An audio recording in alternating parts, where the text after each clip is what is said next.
Very good afternoon from Navadurga temple అండి. ఇప్పుడైతే నేను నవదుర్గ టెంపుల్కి అయితే వచ్చాను.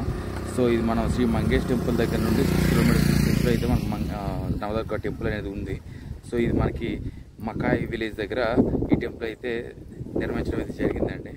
సో నేను అక్కడికి వెళ్ళి ఆ నవదుర్గాలన్నీ చూపించి అక్కడ ఒక చాలా బ్యూటిఫుల్ హిస్టరీ అయితే ఉంది, అదైతే నేను మీకు తెలియజేస్తాను. ఓకేనా? సో ఇదేనండి నవదుర్గ టెంపుల్ దగ్గరలో మనం ఉన్నాం. అది మనకు కనిపించింది కదా, అదే ఎంట్రన్స్. అది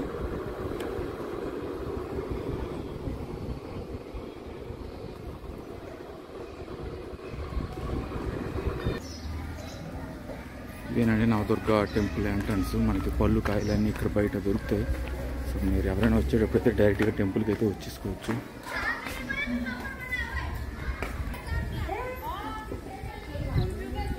చాలా ప్రశాంతమైన వాతావరణం. మొత్తానికైతే గోవా అంతా ఎదిగితే నాకు ఏటీఎంలు అన్ని లొకేషన్లు ఇస్తున్నారు, కానీ ఎక్కడ కూడా మనకు దొరకట్లేదు. సో చక్కగా నేను ఈ దేవాలయంకి రావడం పక్కన ఏటీఎం కూడా ఉంది.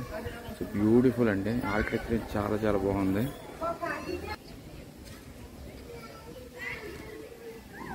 ఈ నవదుర్గ టెంపుల్ దగ్గరికి వచ్చేటప్పుడు మనకి గురుదేవ దత్త అని ఇక్కడ విగ్రహం అయితే ఉంది. సో మొత్తం మనకి టెంపుల్ ఎంట్రన్స్కి 2 ఎంట్రన్స్లు ఉన్నాయి. మీకు నేను అటు నుండి వచ్చింది కూడా ఎంట్రన్స్, ఇది కూడా ఎంట్రన్సేనే. సో లోపలికి వెళ్ళి అక్కడ ఏ దేవాలయాలు ఉన్నాయని చూపిస్తుంది.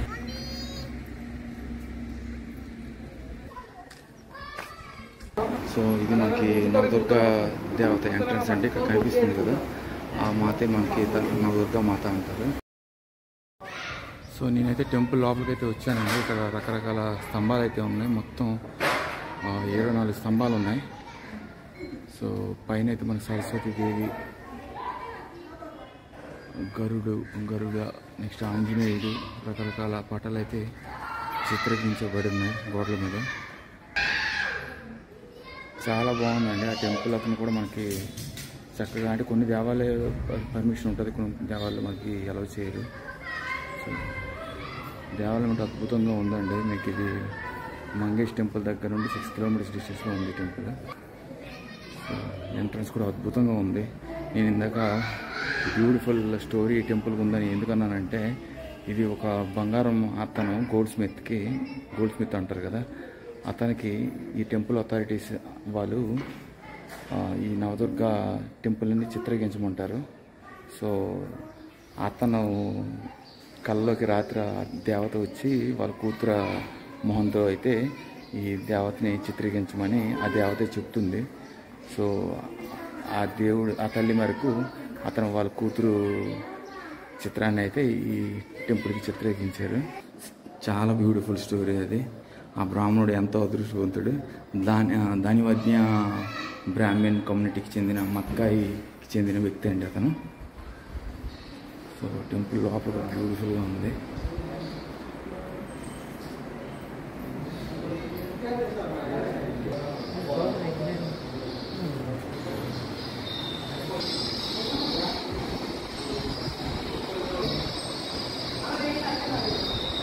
ఇంకా నవదుర్గ కోసమని ఇక్కడ బయట అలంకరణ అయితే జరుగుతుందండి. సో మనకి ఏదైనా ఫెస్టివల్ జరిగేటప్పుడు అయితే ఆ తల్లి అలంకరణ కోసం అది డెకరేట్ చేస్తున్నారు. సో ఆ బ్రాహ్మణుడు చరిత్ర అనేది ఈ దేవస్థానానికి చాలా ఇంటర్లింక్డ్, చాలా బ్యూటిఫుల్ నెరేషన్ అది.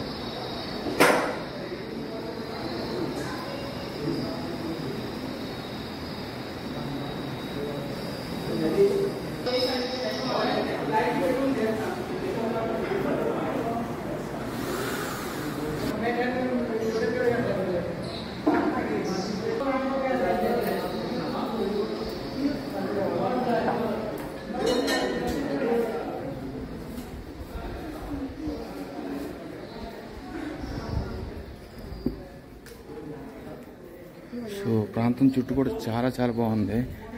సో ఆ బ్రాహ్మణుడు వాళ్ళ అమ్మాయి చాలా అదృష్టవంతులు. వాళ్ళ అమ్మాయి మొహంతో అయితే ఈ దేవతను చిత్రీకరించారు.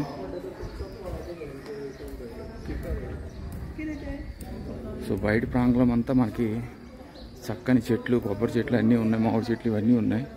సో ఇదంతా బయట ప్రాంతం అండి.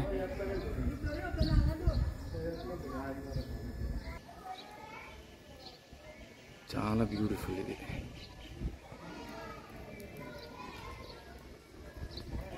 సో చూసారు కదా అండి, నేనైతే దగ్గరికి మరీ జూమ్ చేసి తీయలేకపోయాను, కానీ పర్వాలేదు. నా దుర్గా తల్లి అయితే చాలా అద్భుతంగా ఉంది. సో ఈ వ్లాగ్ అయితే చిన్నది, కానీ the story behind the temple అనేది very beautiful. So I hope you like this vlog. ఈ వ్లాగ్ కనుక మీకు నచ్చినట్లయితే సబ్స్క్రైబ్ చేయండి. Bye, take care.